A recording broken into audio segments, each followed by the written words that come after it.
আজ আমরা একটি কারেন্ট টপিক নিয়ে আলোচনা করব। ইন্টারন্যাশনাল স্পেস স্টেশন অর্থাৎ আন্তর্জাতিক মহাকাশ স্টেশনে ভারতের প্রথম মহাকাশচারী হলেন শুভাংশু শুক্লা।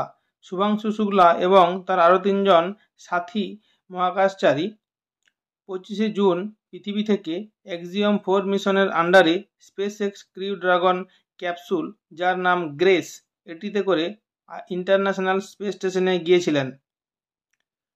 এই মিশনের কমান্ডার ছিলেন নাসার পেগি হুইটসন।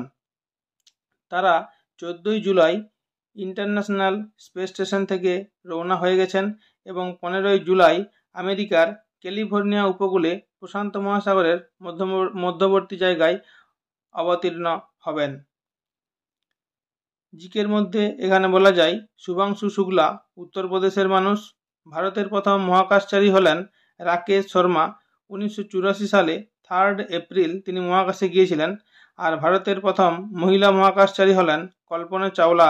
তিনি 1997 সালে মহাকাশে গিয়েছিলেন।